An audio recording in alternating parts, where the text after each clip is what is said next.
Bismillahirrahmanirrahim. Assalamualaikum warahmatullahi wabarakatuh. Alhamdulillah. Wassalatu wassalamu ala rasulillah. Wa ala alihi wa sahbihi wa mawalah amma ba'du. Bersyukur kita kepada Allah subhanahu wa ta'ala. Karena berkat rahmat, kasih dan sayang Allah subhanahu wa ta'ala, kita masih diberikan kesempatan. Mulai dari tadi pagi bangun dalam keadaan sehat walafiat. Karena mungkin banyak di antara kita, saudara kita atau kerabat kita yang ketika bangun tidak bisa melihat lagi, yang ketika bangun tidak bisa mendengar lagi, yang ketika bangun tidak bisa berbicara lagi. Bahkan ada di antara mereka yang kemarinnya tidur, besoknya tidak bangun lagi. Nah, maka kita harus bersyukur kepada Allah Subhanahu wa taala atas nikmat umur yang Allah Subhanahu wa taala berikan kepada kita. Sebagaimana bentuk syukur, maka kita gunakan dengan amal yang sebaik-baiknya. Salawat serta salam semoga selalu tercurah limpahkan kepada junjungan alam baginda Nabi besar Muhammad Sallallahu Alaihi Wasallam, yang mana telah membawa peradaban dunia dari yang gelap gulita menjadi terang benderang. Sahabat yang mulia, dalam satu surah difirmankan oleh Allah Subhanahu Wa Taala yang artinya demi masa sesungguhnya manusia itu benar-benar berada dalam keadaan merugi kecuali bagi mereka yang beriman dan beramal saleh. Nah, dalam surah ini tentunya menunjukkan kepada kita sebagai hamba Allah bahwasanya apabila kita tidak ingin menjadi manusia yang merugi, maka kita harus beramal dengan sebaik-baiknya. Ada satu kisah dari salah seorang sahabat baginda Nabi Shallallahu Alaihi Wasallam yang bernama Thauban radhiyallahu anhu, seorang sahabat yang sangat rajin beribadah, seorang sahabat yang senantiasa selalu melaksanakan sholat berjamaah di masjid. Singkat cerita, pada waktu subuh, Thauban tidak dapat menghadiri sholat berjamaah.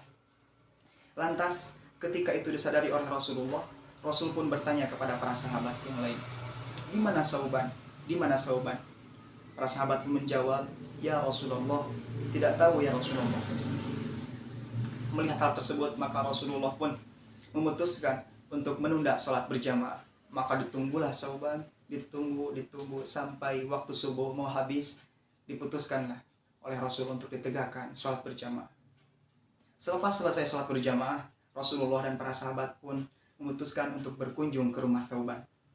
Langkah demi langkah ditapaki, setibanya di rumah Thauban, diketahuilah bahwasanya ternyata Thauban setiap harinya itu menempuh jarak waktu 3 jam untuk bisa melaksanakan sholat berjamaah di masjid. Sungguh tauladan yang sangat luar biasa yang ditunjukkan oleh Thauban. Sesampainya di rumah Thauban, Rasulullah dan para sahabat pun bertemu dengan istrinya Thauban. Lantas ditanyakanlah kepada istrinya, "Di mana Thauban? Di mana Thauban?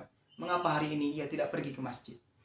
Istrinya pun menjawab, "Ya Rasulullah, suamiku Thauban telah wafat." "Apa yang terjadi sebelum wafatnya Thauban?" kata Rasulullah. Lalu dijawab kembali oleh istrinya, "Tidak ada yang istimewa ya Rasulullah, akan tetapi suamiku ketika menjelang sakaratul mautnya mengatakan 3 hal. Yang pertama, mengapa tidak lebih jauh?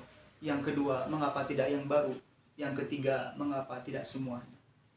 Mendengar hal tersebut, maka turunlah kabar dari langit kepada Rasulullah. Lantas Rasul pun tersenyum dan menyampaikan, sungguh begitu besar hikmah dari perkataan Thauban ini. Perkataan yang pertama, mengapa tidak lebih jauh?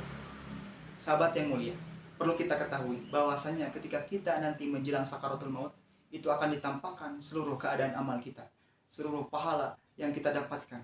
Maka ketika ditunjukkan kepada Thauban mengenai pahala perjuangan ia yang menempuh jarak waktu 3 jam untuk bisa melaksanakan sholat di masjid, maka Thauban pun tertakjub sehingga mengatakan, mengapa tidak lebih jauh? Seandainya saja rumah Thauban ke masjid itu lebih jauh lagi, tentu pahala yang didapat akan lebih besar lagi. Kemudian perkataan yang kedua, mengapa tidak yang baru? Pada musim dingin, Thauban pernah bertemu dengan orang yang kedinginan. Di musim dingin, biasanya orang Arab memakai baju 2 lapis, yang dalam dan yang luar. Nah, ketika itu ditanggalkanlah baju yang luar untuk diberikan kepada orang yang kedinginan tersebut. Melihat begitu besar pahala yang Allah tampakkan mengenai hal tersebut, maka Thauban pun berkata, mengapa tidak yang baru? Seandainya saja aku kasih baju yang baru, tentu pahala yang kudapat akan lebih besar dari ini. Kemudian yang terakhir, mengapa tidak semuanya? Thauban adalah seorang sahabat yang ketika semasa hidupnya gemar bersedekah. sering bersedekah, sehingga ketika ditampakkan pahala mengenai apa yang ia sedekahkan, Sauban pun merasa takjub, sehingga berkata, mengapa tidak semuanya? Seandainya saja aku sedekahkan semua yang aku punya, tentu pahala yang kudapat akan lebih tinggi dari ini.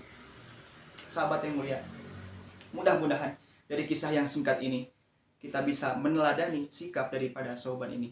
Semoga Allah Subhanahu wa taala senantiasa memberikan kita kemampuan untuk bisa mengamalkannya. Akhirul kalam, subhanaka Allahumma wa bihamdika asyhadu an la ilaha illa anta astaghfiruka wa atubu ilaik. Wassalamualaikum warahmatullahi wabarakatuh.